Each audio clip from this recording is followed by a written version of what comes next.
जिसके आगे कोई लैला किसी दीवार से रोकी न गई क्यों निगाहें मिलाने को जी चाहता है निगाहें मिला। दोस्तों, संगीत के जॉनर में एक जॉनर ऐसा भी है कि जिससे लोगों ने एक ज़माने में काफ़ी सराहा था, और ये एक ऐसा जॉनर है कि इसके जादू से लोगों का बचना बड़ा मुश्किल हो जाता है। ये जॉनर है कव्वाली। चांदी का बदन सोने की नजर उस पर ये नजाकत का कहीं मोहब्बत में जरा आंसू बहाकर हम भी देखेंगे मोहब्बत में। हमारी फिल्म इंडस्ट्री में भी कव्वालियों का एक बहुत ही दबदबा रहा, एक बड़ा ही मर्तबा रहा, और एक दौर था कि जब फिल्मों में जब तक कि 2-3-4 कव्वालियाँ नहीं होती थी वो फिल्म कामयाब नहीं होती थी। फिल्मी कव्वालियों की अगर बात करें तो रोशन जी का नाम ख़ास तौर से मुझे लेना पड़ता है, क्योंकि ये एक ऐसे संगीतकार थे कि जिन्होंने फिल्मी कव्वालियों को एक नई बुलंदी अता किया। ना तो कारवां न तो कारवां की तलाश है, न तो किस पे तुम्हारे जल्बों ने तोड़ी है कयामत क्या कहिए। आप याद करें, फिल्मी कव्वालियों में अगर हम बात करें तो बड़ी खूबसूरत खूबसूरत कव्वालियाँ आपके जहन में गूंज रही होंगी, लेकिन उन कव्वालियों में वो कव्वालियाँ ख़ास तौर से जिनमें एक मुकाबले की कैफियत होती थी, औरत मर्द या दो मर्द, इस तरह से जो कव्वालियाँ थीं उन्होंने तो अपना एक अलग ही समा बांध दिया था। ताजमहल की वो कव्वाली, चांदी का बदन सोने की नज़र, उस पर यह नज़ाकत क्या कहिए। चांदी का बदन सोने की नजर उस पर ये नजाकत का कहीं। इसमें जो नोक झोंक है आप उसे मुलाजा कीजिए। रोशन साहब के संगीत में ये कव्वाली बनाई गई थी, और इसके बाद बरसात की रात की वो मशहूर कव्वाली। यूँ तो इस फिल्म में 4 कव्वालियाँ थीं, लेकिन उन 4 कव्वालियों में जो एक कव्वाली थी उसे हम फिल्मी कव्वालियों का सिरमौर भी कह सकते हैं, सरताज भी कह सकते हैं।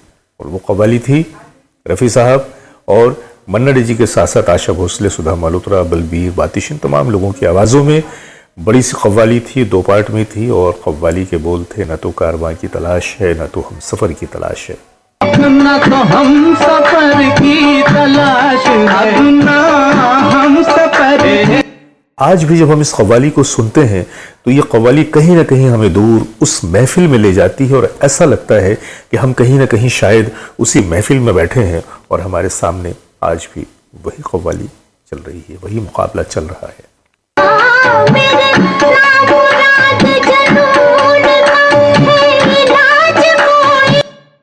कव्वालियों के ज़मन में मैं आज जिस कव्वाली की बात करने जा रहा हूं, लोग इस कव्वाली को सुनने के लिए फिल्म देखने जाते थे। कौन सी है वो कव्वाली, आज मैं आपके सामने उसी बात का जिक्र करने जा रहा हूं।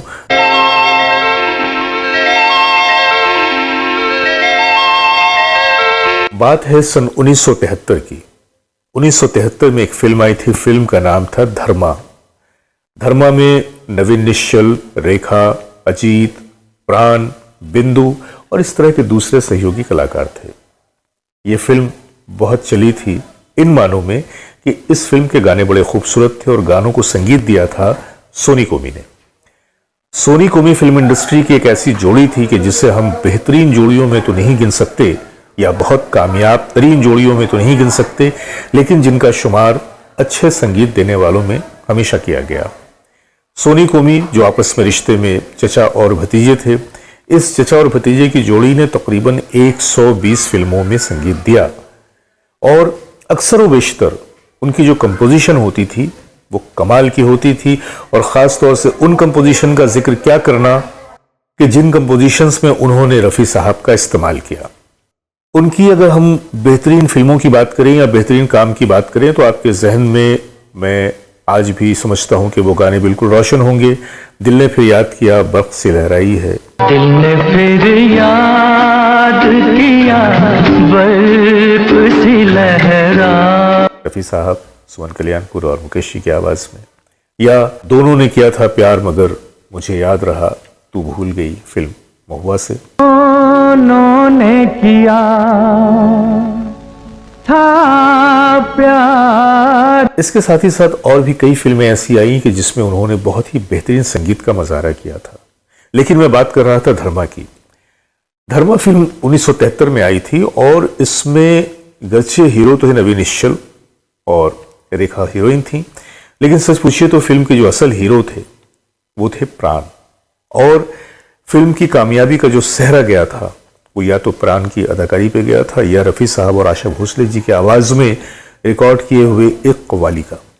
गाने और भी थे, लेकिन उसमें एक गाना जो रफ़ी साहब की आवाज़ में था, सोलो था, न 17 से ऊपर न 16 से कम, इस तरह से कुछ था। मैं उस गाने की झलक आपके सामने पेश कर रहा हूँ। न 17 से ऊपर न 16 से कम, इसी उम्र में गाते जाओ सितम।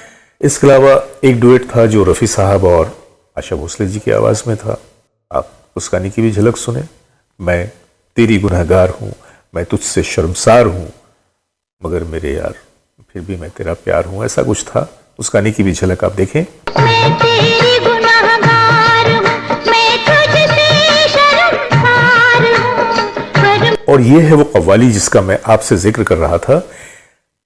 ये एक मुकाबले वाली कव्वाली थी जिसमें दोनों कैरेक्टर आपस में कव्वालियों में एक मुकाबला करते हैं, और इसमें प्राण जी ने जो अदाकारी की थी और रफ़ी साहब ने जिस तरह से अपनी आवाज़ को मॉड्यूलेट किया था, सुनने से ताल्लुक़ रखता है।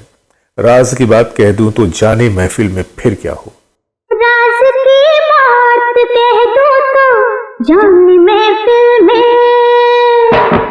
और वाकई ये कव्वाली इतनी खूबसूरत थी कि सुनने में भी खूबसूरत और देखने में भी खूबसूरत। यानी कि आप ये फैसला नहीं कर पाएंगे कि आप इसे देखें या सुने। और ख़ास तौर से उसमें बिंदु जी और प्राण जी की जो आपस में एक मुठभेड़ दिखाई गई है वो तो देखने से ताल्लुक़ रखती है। राज खुलने का तुम पहले जरा अंजाम सोच लो, इशारों को।